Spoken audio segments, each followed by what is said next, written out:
حضرت آدم علیہ السلام کی توبہ بشفاعت محمد صلی اللہ علیہ وآلہ وسلم کے قبول ہوئی۔ الہام ہوا، اے آدم، تم اور تمہاری بیوی سراندیپ میں جار ہو تو فرزند تمہارے پیدا ہوں۔ آدم علیہ السلام برضائے الہی خطہ ہندوستان میں آئے اور بود و باش اختیار کی۔ ایک روز جبرائیل علیہ السلام 60 ٹکڑے لوہے کے لے کر ان کے پاس آئے تاکہ ان کو آہن گیری سکھلا دیں۔ حاجت آگ کی ہوئی، آواز آئی، اے جبرائیل علیہ السلام، آگ مالک دوزخ سے مانگ لے۔ جب انہوں نے آگ لا کر آدم علیہ السلام کو دی، گرمی و تپش سے ان کا ہاتھ جلا۔ آدم نے زمین پر ڈال دی، وہ آگ 7 طبق زمین کے چھید کر پھر دوزخ میں چلی گئی، اور خبر ہے اسی طرح 7 دفعہ دوزخ سے آگ لائے پھر دوزخ میں جا داخل ہوئی۔ آواز آئی، اے جبرائیل، 7 دریائے رحمت سے دھو کر اسے لاؤ، تب ٹھہرے گی۔ اور کعب لاہبار نے لکھا ہے کہ جب جبرائیل علیہ السلام آگ لانے میں عاجز رہے تب حق تعالیٰ کا ارشاد ہوا۔ آدم علیہ السلام کو انہوں نے پتھر سے چکمکاک جھاڑ کر آگ نکال دی، اور جبرائیل علیہ السلام نے آگ کو آہن گیری سکھلائی اور آلات کھیتی کرنے کے درست کیے۔ جبرائیل علیہ السلام نے ایک جوڑا بہشت سے لا دیا، اور بعض نے کہا ہے 2 گائیں عین القبر سے لا دیں، اور ایک مشت گندم بہشت سے لا دیا، اور کہا تو اپنے ہاتھ سے زراعت کر کے اس سے اپنی غذا حاصل کر۔ تب آدم علیہ السلام نے وہ دانہ زمین پر چھڑک دیا اور ہل جوتا۔ جب بیل کد چلنے لگا تب حضرت آدم علیہ السلام نے اس پر ایک لکڑی ماری۔ بیل نے کہا، اے آدم، مجھ کو تو کیوں مارتا ہے؟ اگر تجھے عقل ہوتی تو اس دنیا میں تو نہ پھنستا۔ آدم علیہ السلام نے اس بات کو سن کر غصے میں آ کر اس بیل کو چھوڑ دیا اور خود وہاں سے چل دیے۔ پھر حضرت جبرائیل علیہ السلام حضرت آدم علیہ السلام کے پاس آئے اور کہا کہ تم کہاں جا رہے ہو؟ حضرت آدم علیہ السلام نے کہا کہ بیل نے مجھے سرزنش کی۔ حضرت جبرائیل نے فرمایا کہ جو شخص اللہ تعالیٰ کی نافرمانی کرے گا وہ رنج میں گرفتار رہے گا۔ اب تم کو رنج و عذاب برداشت کرنا ہے، تبھی نعمت کھاؤ گے۔ پھر حضرت آدم علیہ السلام نے دوسری دفعہ ہل جوتنا شروع کیا۔ پھر بیل کجی کرنے لگا۔ پالان گردن، جس کو ہندی زبان میں جولا کہتے ہیں، نیچے کر لیا اور کھڑا ہو گیا۔ پھر حضرت آدم علیہ السلام نے اس کے لکڑی ماری۔ تب بیل نے رو بسوئے آسمان کیا اور رویا۔ پس آدم علیہ السلام نے اس کو دکھ ہو کر چھوڑ دیا اور وہاں سے چلے گئے۔ پھر جبرائیل علیہ السلام تشریف لائے اور کہا کہ کہاں جاتے ہو؟ وہ بولے کہ بیل نے آزردہ ہو کر اللہ تعالیٰ کی درگاہ میں تذرع کیا۔ حضرت جبرائیل علیہ السلام نے کہا، اللہ تعالیٰ نے تم کو سلام کہا اور فرمایا کہ تم نے بہشت میں بھی ایسا ہی کیا تھا، اب اس وقت تم پر اذیت ہوگی۔ اگر تم بیل پر سختی کرو گے تو پھر درست نہ ہوگا۔ تم جل جاؤ، اپنے کام میں مصروف رہو، میں بیلوں کی زبان پر مہر کر دوں گا تاکہ وہ بات نہ کر سکیں، تب اچھی طرح ان سے کام لو۔ پھر آدم علیہ السلام کھیتی کرنے میں مشغول ہوئے۔ زمین پر گیہوں بکھیرا، وہ بال لایا اور پختہ ہوا، تب کاٹ لیا۔ یہ سب 7 گھڑی میں تیار ہو گیا۔ زمین نے کہا، اے آدم، مجھے معاف رکھو کہ میں ضعیف ہوں، وگرنہ اس سے بھی جلدی تم کو گیہوں دیتی۔ آدم نے جب گیہوں کو مل کر صاف کر کے کھانا چاہا تب جبرائیل علیہ السلام نے فرمایا کہ اول گیہوں کو پیس، پانی کے ساتھ خمیر کر کے آگ میں سینک۔ ہوا علیہ السلام نے ان سے تعلیم پا کر اپنے ہاتھ سے پیس کر پانی کے ساتھ خمیر کر کے روٹی پکا کر آدم کے سامنے لا کر رکھی۔ آدم علیہ السلام نے چاہا کہ کھاویں۔ جبرائیل علیہ السلام نے فرمایا کہ ذرا تامل کیجئے، آفتاب غروب ہونے دو، کیونکہ تم روزے دار ہو۔ جب شام ہوئی، آدم و حوا علیہ السلام نے ساتھ مل کر روٹی کھائی۔ پھر دوسرے روز جب اشتہا کھانے کی ہوئی تو آدم علیہ السلام نے دیکھا کہ ایک خال سیاہ سینے پر میرے نمودار ہے اور جلدی بڑھ گیا، یہاں تک کہ 7 اندام ان کے سیاہ رنگ ہوئے، اور وہ ڈرے اور معلوم کیا کہ شاید مجھ پر دوسری ذلت آ گئی۔ جبرائیل علیہ السلام نے فرمایا، اے آدم، روزہ رکھ، آج کچھ مت کھا کہ تیرے بدن کی سیاہی مٹ جائے۔ آدم نے اس دن کھانا نہیں کھایا، روزہ رکھا تو کچھ بدن ان کا سفیدی پر آیا۔ پھر دوسرے دن جب جبرائیل علیہ السلام تشریف لائے اور کہا تم 2 روز روزہ رکھو تو اللہ تعالیٰ تم کو شفائے کامل بخشے، اور ان روزوں کا انعام ایاز بیز ہے کہ 13ویں، 14ویں، 15ویں تاریخ ہر مہینے کی حضرت آدم علیہ السلام پر اللہ تعالیٰ نے فرض کیے تھے، اور اس زمانے سے لے کر حضرت موسیٰ علیہ السلام کے زمانے تک اس پر عمل ہوتا رہا تھا۔ پس جب حضرت آدم علیہ السلام نے خطہ ہندوستان میں آ کر مسکن کیا تو حوا علیہ السلام حاملہ ہوئی اور ایک بیٹا اور ایک بیٹی جنی۔ بیٹے کا نام کابیل اور بیٹی کا نام اکلیمہ رکھا، وہ نہایت خوبصورت تھی۔ پھر حوا علیہ السلام حاملہ ہوئیں اور ایک بیٹا اور ایک بیٹی جنی۔ بیٹے کا نام حابیل اور بیٹی کا نام غازہ رکھا، مگر یہ خوبصورت نہ تھی۔ مروی ہے کہ حوا علیہ السلام 120 بار حاملہ ہوئیں، ہر دفعہ ایک بیٹا اور ایک بیٹی جنتی، اور دوسری روایت ہے کہ 180 بار جنی تھیں، اور روایت کی گئی ہے کہ کابیل ماں کے پیٹ میں بہشت میں تھے، پیدائش ان کی دنیا میں ہوئی، اس واسطے کہ بہشت جائے پاک ہے نہ کہ جائے آلودگی خون کی۔ جب حابیل اور کابیل دونوں بڑے ہوئے تب جبرائیل علیہ السلام تشریف لائے اور آدم علیہ السلام سے کہا کہ اللہ تعالیٰ نے تم پر سلام بھیجا اور کہا ہے کہ دونوں بھائیوں کو دونوں بہنوں کے ساتھ، یعنی کابیل کی بہن کو حابیل کے ساتھ اور حابیل کی بہن کو کابیل کے ساتھ شادی کر دو۔ تب انہوں نے حال شادی کا اپنے دونوں بیٹوں کو بلا کر کہہ دیا۔ اس بات کو سن کر کابیل نے انکار کیا اور کہا کہ میری بہن اکلیمہ صاحب جمال ہے، میں اس کو نہیں دوں گا۔ آدم نے کہا یہ اللہ تعالیٰ کا حکم ہے، تو مان لے۔ اس نے کہا نہیں، مگر تم حابیل کو دوست رکھتے ہو، اور یہ سبب دوستی کے تم کہتے ہو۔ پہلے جس نے عدول حکمی اپنے ماں باپ کی وہ کابیل ہی تھا۔ آخر آدم علیہ السلام نے بموجب حکم اللہ کے کابیل کی بہن کی شادی حابیل کے ساتھ اور حابیل کی بہن کی شادی کابیل کے ساتھ کر دی۔ بعد اس کے کابیل نے حسد سے حابیل کو کہا کہ میری بہن اکلیمہ کو طلاق دے تو میں اپنی خدمت میں رکھوں گا۔ حابیل نے کہا یہ میری بیوی ہے، میرے باپ نے اس کے ساتھ شادی کر دی ہے، میں ہرگز اپنے والد کا حکم رد نہ کروں گا اور اللہ کا حکم بجا رکھوں گا۔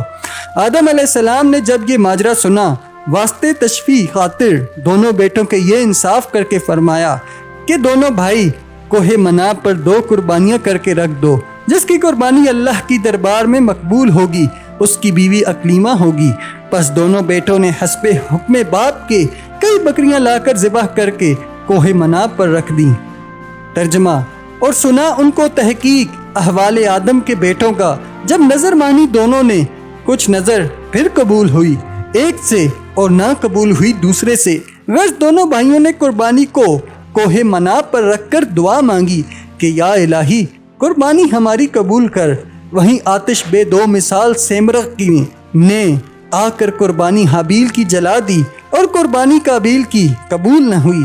تب کابیل حابیل سے بولا جیسا کہ حق تعالی نے فرمایا۔ ترجمہ کابیل نے حابیل کو کہا کہ میں تجھ کو مار ڈالوں گا کہ قربانی تیری قبول ہوئی۔ حابیل نے کہا۔ ترجمہ حابیل بولا کہ اللہ تعالیٰ قربانی قبول کرتا ہے پرہیزگاروں کی، اگر تو ہاتھ چلائے گا مجھے مارنے کے لیے تو میں ہاتھ نہ چلاؤں گا تجھے مارنے کے لیے، میں ڈرتا ہوں اللہ تعالیٰ سے جو صاحب ہے سارے جہان کا۔ اب وہ کوہ منا حاجیوں کا محل مناجات ہے، قربانی اب تک اسی جگہ پر ہوتی ہے۔ آدم کے زمانے میں کوہ آتش حاکم تھی، جو چیز کے انصاف کے واسطے اس پر رکھ دیتے، غیب سے آگ آ کر اسے جلا دیتی تو اللہ کی دربار میں وہ قبول ہوتی۔ اور حضرت نوح علیہ السلام کے ایام میں حاکم کشتی تھی، اس میں جھوٹ سچ معلوم ہوتا تھا، جو شخص ہاتھ اس پر رکھ دیتا متخاصمین میں سے اگر کشتی ساکن رہتی تو وہ شخص سچا ہوتا، اور اگر کشتی ہلتی تو دروغ گو ہوتا۔ اور حضرت یوسف علیہ السلام کے زمانے میں حاکم سعی تھا، جو اس پر ہاتھ رکھتا اگر آواز نکلتی تو وہ جھوٹا ٹھہرتا، اور اگر آواز نہ نکلتی تو وہ شخص سچا ہوتا۔ اور حضرت داؤد علیہ السلام کے وقت میں حاکم زنجیر تھی آسمان سے لٹکتی ہوئی، جو متخاصمین میں سے اس پر ہاتھ ڈالتا وہ زنجیر اس کے ہاتھ میں آ جاتی تو وہ راست کو ہوتا، اور اگر نہ آتی تو جھوٹا ٹھہرتا۔ اور حضرت سلیمان علیہ السلام کے عہد میں حاکم سوراخ سومنا کا تھا متخاصمین پر کہ پاؤں اس میں ڈالتے، اگر پاؤں اس میں نہ اٹکتا تو وہ شخص سچا ہوتا، اگر پھنس جاتا تو وہ دروغ گو ٹھہرتا۔ اور حضرت زکریا کے زمانے میں قلم آہنی تھا، قلم کو حکم ہوتا کہ نام اپنا لکھ کر پانی میں ڈال دو، اور اگر وہ پانی پر تیرتا تو وہ آدمی سچا ہوتا، اگر ڈوب جاتا تو وہ آدمی جھوٹا ٹھہرتا۔ اور جب حضرت محمد صلی اللہ علیہ وآلہ وسلم کا وقت پہنچا تب حق تعالیٰ نے اس سب احکام گزشتہ کو منسوخ کر کے گواہوں پر رکھا، اور حضرت صلی اللہ علیہ وآلہ وسلم کو فرمایا اے محمد جھوٹے اور سچے کو میں خوب جانتا ہوں، جو سچا ہوگا اس کو جزا نیک ملے گی اور جو کاذب ہوگا جزا اس کی بد ملے گی۔ ترجمہ: یہ بدلہ ہے پورا جو عمل کرتے ہیں دنیا میں۔ پس حاصل کلام، حابیل و قابیل دونوں بھائی کوہ منا پر قربانی دے کر باپ کے پاس آئے۔ آدم علیہ السلام نے فرمایا، اے قابیل، تیری بہن اکلیمہ اب حابیل پر حلال ہوئی اور تجھ پر حرام۔ قابیل اس بات کو سن کر اس کو مار ڈالنے کی تدبیر میں رہا اور وقت فرصت پر نگاہ رکھتا تھا کہ کیوں کر اس کو دفع کریں، اور اس زمانے تک کسی نے کسی کی خون ریزی نہیں کی تھی مگر قابیل نے حابیل کو ناحق مارا تھا۔ ایک روز قابیل نے حابیل سے کہا کہ میں تجھ کو مار ڈالوں گا، اس واسطے کہ تیرے سب فرزند کہیں گے کہ قربانی ہمارے باپ کی قبول ہوئی، تمہارے باپ کی نہیں۔ حابیل نے کہا، اے بھائی، اس میں میرا کیا تقصیر ہے؟ اللہ عادل ہے۔ اچھا، اگر تو مجھے مارے گا تو میں تجھ کو نہیں ماروں گا، حق برادری کا بجا لاؤں گا، مگر تو روز محشر عند اللہ ماخوذ ہوگا اور مستوجب دوزخ میں ہوگا، اور میں خلاصی پاؤں گا۔ وہ اس بات کے سنتے ہی اور بھی اس کا دشمن جانی ہوا۔ اور ایک روز ایسا اتفاق ہوا کہ حضرت آدم علیہ السلام حج کو گئے۔ قضاء الہی سے ایک روز قابیل نے حابیل کے بکری خانے کے پاس جا کر دیکھا اور وہ منگل کا دن تھا کہ حابیل اس میں سوتا ہے۔ اس میں متردد ہوا کہ اس کو کس طرح سے مار ڈالوں۔ قضاء الہی سے گریز نہ تھا۔ اس وقت شیطان بصورت ایک شخص کے ایک سانپ ہاتھ میں لے کر سامنے قابیل کے آ کر ایک پتھر زمین سے اٹھا کر سانپ پر مارا۔ سانپ مر گیا اور وہاں سے غائب ہو گیا۔ تب قابیل نے ابلیس لعین سے تعلیم پا کر ایک پتھر زمین سے اٹھا کر حابیل کے سر پر مارا۔ حابیل مر گیا اور وہ مردود خدا کی درگاہ میں عاصی و کافر ہوا۔ بعد میں گدھ اس پر آ کر گرے۔ قابیل متردد ہوا کہ اس کو کیا کرنا چاہیے۔ آخر اس لاش کو کاندھے پر لے کر گرد عالم کے پھرنے لگا۔ جس زمین پر لہو اس کا گرا، زمین شور ہو گئی۔ پس اللہ تعالیٰ کو منظور نہ تھا کہ اپنے دوست کی نصیحت کرے، تب کوے کو بھیجا جیسا کہ اللہ جل شانہ نے فرمایا۔ ترجمہ: پھر بھیجا اللہ تعالیٰ نے ایک کوا کوریدتا زمین کو کہ اس کو دکھاوے کہ کس طرح چھپاتا ہے میت اپنے بھائی کی۔ خلاصہ یہ کہ دو کوے اللہ تعالیٰ نے بھیجے، وہ دونوں آپس میں لڑے، ایک نے دوسرے کو مار ڈالا۔ بعد اپنے چنگل اور منکار سے زمین کو کھود کر قبر کی مثال بنا کر اس میں اس کوے کو گاڑ کر چلا گیا۔ پس قابل نے کہا۔ ترجمہ: قابیل بولا، اے خرابی، مجھ سے اتنا نہ ہو سکا کہ ہو جاؤں برابر اس کوے کے کہ میں چھپاؤں عیب اپنے بھائی کا۔ پھر لگا پچھتانے۔ سورہ مائدہ میں تفسیر میں لکھا ہے کہ اس سے پہلے کوئی انسان نہیں مرا تھا کہ جس سے معلوم ہوتا کہ مردے کے بدن کو کیا کرنا چاہیے۔ قابیل حابیل کو مار کر ڈرا تھا کہ اس کا بدن پڑا رہے گا تو لوگ دیکھ کر مجھ کو پکڑیں گے، تب اس کو مانند پچھتارے کے باندھ کر کئی روز لے کر پھرا۔ آخر اللہ تعالیٰ نے ایک کوے کو بھیجا، اس نے اس کو دکھا کر زمین کو ریت کر دوسرے مردے کو دفن کیا۔ تو اس نے دفن کرنے کا طور دیکھا اور بھائی کی خیر خواہی دوسرے کے حق میں دیکھی، تب وہ اپنی جمالی سے پشیمان ہوا۔ اس نے کوے کا حال دیکھ کر قبر کھودی اور حابیل کو دفن کیا۔ بعد وہ جانے کا مقصد کیا، اسی وقت جناب باری تعالیٰ سے آواز آئی، اے زمین، قابیل کو دب لے۔ تب حکم الہی سے زمین نے اس کو زانوں تک داب لیا۔ جب قابیل نے روح بسوئے آسمان کیا اور کہا، خدایا، ابلیس بھی تیری درگاہ میں مردود ہے، اس کو بھی زمین داب لیتی۔ آواز آئی، ملعون، ابلیس نے اپنے بھائی کی خون ریزی نہیں کی تھی۔ وہ پھر بولا، خدایا، میرا باپ بھی گندم کھا کے عاصی ہوا تھا، اس کو بھی زمین میں دفن کر دیتے۔ پھر جناب باری تعالیٰ سے اس پر عتاب ہوا، اے مردود، تیرے باپ نے قطع صلہ رحم کب کیا تھا جیسا کہ تو نے کیا؟ پھر قابیل کو سینے تک زمین نے دبا لیا۔ جب اس نے کہا، یا رب، قسم ہے تیری کہ میں نے اپنے باپ سے سنا کہ میری توبہ اس کلمے کی برکت سے قبول ہوئی جو میں نے عرش پر لکھا دیکھا، لا الہ الا اللہ محمد الرسول اللہ۔ اس کلمے کی برکت سے میرے گناہ بخش دے۔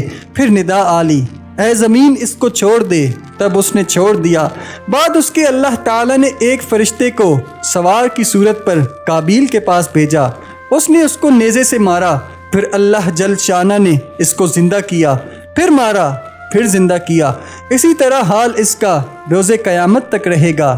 جب مکہ سے حضرت آدم علیہ السلام تشریف لائے حابیل کی بہت تلاش کی مگر نہ پایا۔ بعد میں لوگوں سے پوچھنے لگے، کسی نے جواب دیا چند روز سے معلوم نہیں کہاں گیا۔ آخر حضرت آدم علیہ السلام نے اس کے لیے کھانا پینا سونا سب ترک کیا اور شب و روز اس کے غم و فکر میں رہتے۔ ایک روز صبح کو خواب میں دیکھا۔ ترجمہ: اے پدر پکارتا ہے۔ حضرت آدم علیہ السلام نیند سے چونک اٹھے اور زار زار رونے لگے۔ اسی وقت جبرائیل علیہ السلام نازل ہوئے اور حضرت جبرائیل علیہ السلام سے کہنے لگے کہ ہم اس کی قبر دیکھنا چاہتے ہیں، قابیل سے ہم بیزار ہیں۔ تب حضرت جبرائیل علیہ السلام ان دونوں کو اس کی قبر پر لے گئے۔ حضرت آدم علیہ السلام نے دیکھا اور بولے، اگر قابیل حابیل کو مارتا تو خون اس کا یہاں گرتا۔ حضرت جبرائیل علیہ السلام نے فرمایا کہ اس کا لہو زمین نے کھینچ لیا ہے۔ حضرت آدم علیہ السلام نے کہا، لعنت خدا کی ہے اس زمین پر کہ خون میرے فرزند کا پی گئی۔ تب زمین نے خون اس کا اگل دیا۔ یہ دیکھ کر حضرت آدم علیہ السلام نے قبر اس کی کھود کر اسے نکالا۔ دیکھا کہ مغز اس کا نکل پڑا ہے اور خون سے تر بتر اور آلودہ ہو رہا ہے۔ یہ حال دیکھ کر اور بھی بہت دونوں روئے اور ان کے رونے سے آسمان کے فرشتے بھی روئے۔ آخر حضرت آدم علیہ السلام حابیل کی لاش کو تابوت میں بند کر کے اپنے مکان میں لائے۔ روایت کی ابن عباس رضی اللہ تعالیٰ عنہ نے کہ حضرت آدم علیہ السلام نے 40 روز تک اس تابوت کو تمام عالم کے گرد پھرایا۔ جس موضوع وہ جاتے وہ موضوع یہ ظلم دیکھ کر روتا اور وحشت و تیر اور پرندے بھی اس حال پر گریہ وزاری کرتے اور کہتے کہ بھاگنا چاہیے انسان سے کہ وہ بے وفا ظالم اپنے بھائی کو مار ڈالتے ہیں۔ بعد اس کے حضرت آدم علیہ السلام نے حابیل کو اپنے مکان پر لا کر دفن کیا اور اس وقت ان کے فرزند 120 تھے اور اس وقت تک سوائے حابیل کے کوئی بھی نہ مرا تھا۔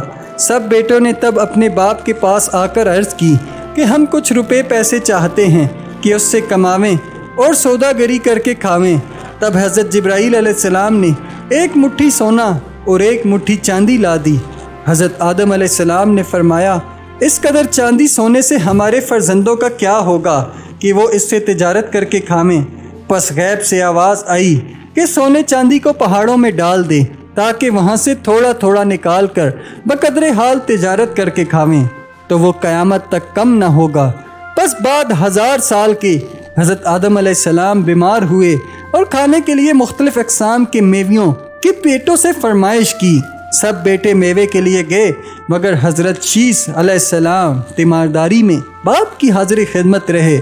جب ان لوگوں کے آنے میں تاخیر ہوئی تو حضرت شیث علیہ السلام کو حضرت آدم علیہ السلام نے فرمایا کہ تو اس پہاڑ پر جا کر دعا مانگ تو حق تعالیٰ تیری دعا کی برکت سے میرے لیے میوے بھیجے گا۔ حضرت شیث علیہ السلام نے کہا کہ آپ میرے والد بزرگ ہیں، آپ کے دعا مانگنے سے حق تعالیٰ اپنے رحم و کرم سے بے شک ضرور میوے بھیجے گا اور آپ کی دعا اللہ تعالیٰ کی درگاہ میں قبول ہوگی۔ حضرت آدم علیہ السلام نے فرمایا کہ میں اللہ کی راہ میں شرمندہ ہوں باعث گندم خوری کے اور تم پاک صاف ہو۔ تب انہوں نے حسب الحکم بعد کے وہاں جا کر دعا مانگی۔ دیکھا کہ حضرت جبرائیل علیہ السلام بما ایک طبق زریں اور اس میں طرح طرح کے میوے جیسا کہ امرود، سیب و نارنجی، ترنج لیمو، انگور، انجیر وغیرہ رکھ کر اور دوسرا طبق سرزرق کا اس پر ڈھانک کر ایک حور کے سر پر رکھوا کر لائے ہیں۔ حور اپنے چہرے سے نقاب کھول کر سامنے حاضر ہوئی۔ حضرت آدم علیہ السلام نے حضرت جبرائیل علیہ السلام سے پوچھا، یہ حور کس لیے ہے؟ حضرت جبرائیل علیہ السلام نے کہا کہ حق تعالیٰ نے اس حور کو بہشت سے حضرت شیث علیہ السلام کی زوجیت میں بھیجا ہے کیونکہ سب فرزند تمہارے سوائے اس کے جفت پیدا ہوئے ہیں۔ بعض نے روایت کی ہے کہ وہ حور پھر بہشت میں چلی گئی اور ان کے لیے قیامت تک بہشت میں منتظر رہے گی، اور حضرت آدم علیہ السلام نے اس حور کی شادی حضرت شیث علیہ السلام سے کر دی، اور اس حور کی زبان عربی تھی۔ جو فرزند اس سے پیدا ہوتا وہ عربی بولتا، اور حضرت محمد صلی اللہ علیہ وآلہ وسلم اس کی نسل سے ہیں۔ پس حضرت آدم علیہ السلام نے اس میوے سے کچھ خود کھایا، کچھ بیٹوں کو دیا۔ جس نے اس میوے کو کھایا فاضل تر اور دانا و بینا پیدا ہوا۔